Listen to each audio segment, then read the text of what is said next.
വെളുത്തുള്ളിക്ക് ഇത്ര വലുതാ US-ല്.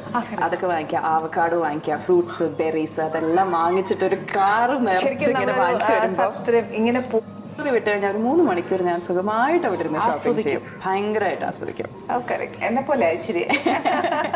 ഓക്കെ, ഇതിന്റെ ഇടയ്ക്ക് അഭിരാമി പറഞ്ഞു നമ്മൾ ഈ കുക്കിങ്ങിന്റെ ഒക്കെ അപ്പൊ അവിടെ നിൽക്കട്ടെ, എന്താ ഈ ഷോപ്പിംഗ് ഒക്കെ ഓക്കെ, ബാക്കി പറ. ബാക്കി വീട്ടിൽ വന്നിട്ട് കുക്ക് ചെയ്താണ് അതിന്റെ ക്ലൈമാക്സ്.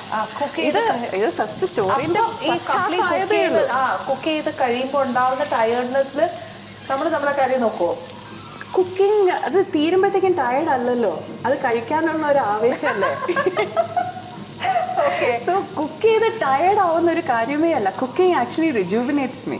എനിക്ക് ഭയങ്കര ഇഷ്ടമുള്ള ഒരു കാര്യമാണ്.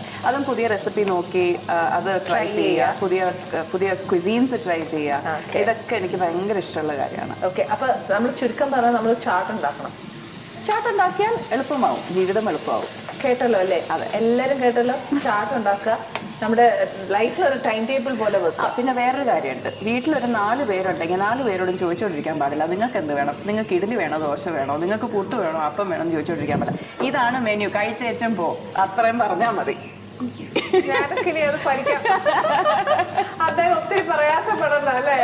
ഓക്കെ, അല്ല ശരിക്കും അഭിരാമി പറയുന്നതിൽ കുറച്ചൊക്കെ കാര്യമുണ്ട് കേട്ടോ. നമ്മളിങ്ങനെ എല്ലാവരോടും മെനു ചോദിച്ച് എല്ലാം ചെയ്ത് കഴിയുമ്പോൾ നമ്മുടെ പകുതി ആരോഗ്യം പോയി കിട്ടും.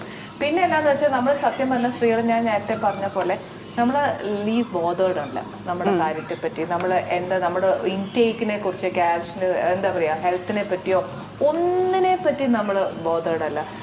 ഇതേപോലെയാ, എണ്ണയിൽ ബാക്കിയുണ്ടോ അത് കഴിക്കുക, വിശപ്പടക്കുക, കിടക്കുക. പക്ഷെ നമ്മൾ അങ്ങനെ ചെയ്യരുത് കേട്ടോ. കുറെ കഴിയുമ്പം ഈ പറഞ്ഞ പോലെ